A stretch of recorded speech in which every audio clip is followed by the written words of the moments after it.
আসসালামু আলাইকুম। নবম দশম শ্রেণীর শিক্ষার্থীরা, আশা করি তোমরা ভালো আছো। তোমাদের 16.1 অধ্যায়ের যে বেসিকগুলো আলোচনা করেছি, এর পরবর্তীতে সমবাহু ত্রিভুজ এবং বিষমবাহু ত্রিভুজের বেসিকগুলো বাকি ছিল। চলো আজকে আমি এই বেসিকগুলো আলোচনা করে দিব। প্রথমে আলোচনা করব হচ্ছে সমবাহু ত্রিভুজ। তোমরা খাতায় লিখে ফেলো সমবাহু ত্রিভুজ। ওকে, তোমরা জানো সমবাহু ত্রিভুজ মানে হচ্ছে যে ত্রিভুজের প্রত্যেকটা বাহুর মান কি সমান।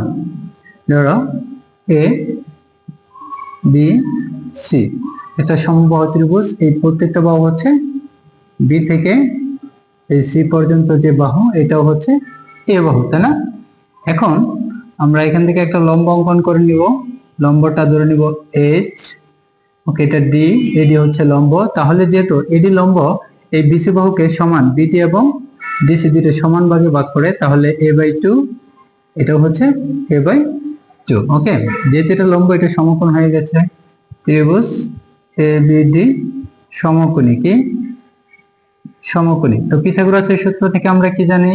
অতি স্কয়ার ইজ ইকুয়াল টু লম্ব স্কয়ার প্লাস ভূমি স্কয়ার। এবি হচ্ছে এ স্কয়ার, উচ্চতা h, এটা হচ্ছে a/2 হোল স্কয়ার। ওকে, বিডি হচ্ছে a/2 হোল স্কয়ার। ওকে, দেখো a square is equal to ac square plus a square by 4। দেখো a স্কয়ারটা এর উপরে আসলে a স্কয়ার, 2 এর উপরে আসলে 4 হবে। এখন a square minus a square by 4 is equal to ac square. দেখো এটা প্লাস ছিল, এই পাশে মাইনাস আকারে চলে আসলো। চলো এখানে লসাগু নিব। এখন আমরা লসাগু হচ্ছে 4, লসাগু নিলে হচ্ছে 4a square minus a square is equal to ac square. তাহলে ac স্কয়ার হচ্ছে 4a স্কয়ার থেকে একটা স্কয়ার বাদ দিলে 3a স্কয়ার বাই 4। এই যে স্কয়ারটা আছে h এর উপরে, এটা রুট আকারে চলে যাবে, 3a স্কয়ার বাই 4। ওকে, এটা হচ্ছে, দেখো আমরা এই রুটকে এভাবে প্রত্যেকটার উপরে আলাদা করে লিখতে পারি। তাহলে h সমান কি আসতেছে? √3। দেখো এই রুট আর স্কয়ারে কাটা যাবে a, √4 মানে হচ্ছে 2। h এর মান পেয়েছি √3a/2। এখন ত্রিভুজের ক্ষেত্রফল, ত্রিভুজের ক্ষেত্রফল সূত্র কি আমরা জানি? হাফ ভূমি গুণন উচ্চতা বর্গ একক। হাফ ভূমি হচ্ছে, দেখো এই যে বিসি, ভূমি বিসির মান কত ছিল? a। উচ্চতা কত পেয়েছে? যে h, উচ্চতা হচ্ছে √3a ডিভাইডেড বাই 2 বর্গ একক। ওকে, দেখো √3 এ গুণ করলে a স্কয়ার, 2 দুগুণে গুণ করলে 4 বর্গ একক। ওকে, যখন সমবাহু ত্রিভুজের ক্ষেত্রফল বের করতে বলবে, তাহলে তুমি এভাবে উচ্চতা বের করে নিবে, এভাবে ক্ষেত্রফল বের করে নিবে। আশা করি বুঝতে পেরেছো। এখন যে আলোচনা করব আমরা সমদ্বিবাহু ত্রিভুজ। কি আলোচনা করব? সমদ্বিবাহু ত্রিভুজ। ওকে, তোমরা সমদ্বিবাহু লেখার সাথে সাথেই বুঝে গেছো যে সমদ্বিবাহু ত্রিভুজ দুইটা বাহু কি হবে? সমান হবে। ধরো এ বি সি একটা সমদ্বিবাহু ত্রিভুজ। যেহেতু এই দুইটা বাহু একই, পরিমাণ একই, যেহেতু বি থেকে এই সি পর্যন্ত যে দূরত্ব, এটাকে ধরে নিলাম বি। এখন এ থেকে বিসি বাহুর উপর আমরা লম্ব ড্রয়িং করে নিব এডি। ওকে, যেহেতু এডি এই বিসির উপরে লম্ব, তাহলে বিডি এবং ডিসি সমান হবে। তাহলে এইটুক হচ্ছে b/2, এইটুক হচ্ছে b/2। ওকে, আবার দেখো ত্রিভুজ এ বি ডি কিন্তু সমকোণী, তাই না?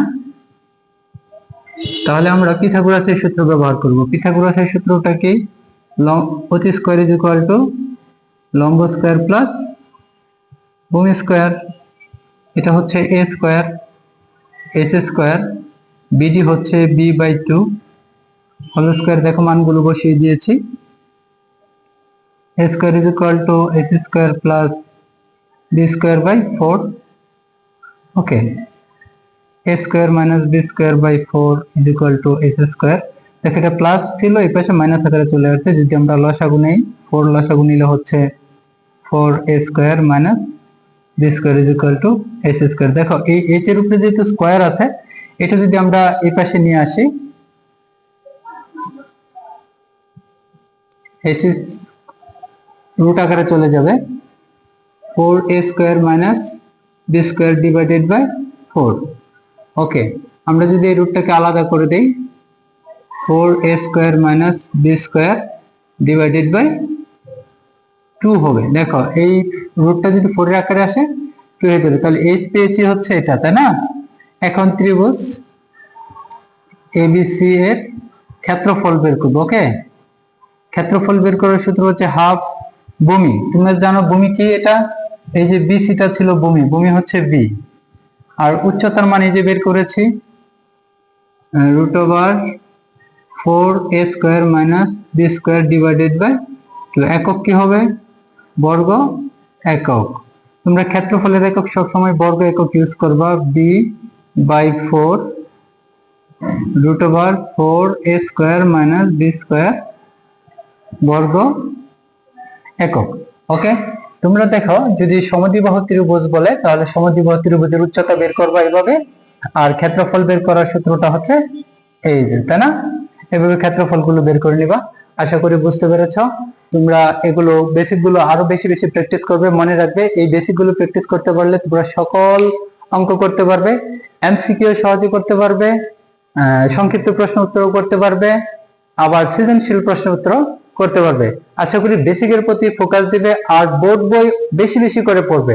প্রত্যেকটা অনুশীলনের আগে যে কথাগুলো দেওয়া থাকে এবং উদাহরণগুলো দেওয়া থাকে, সূত্রগুলো দেওয়া থাকে, এগুলো যারা বেশি বেশি করে পড়ে ওরা এমসিকিউ দ্রুত উত্তর করতে পারে।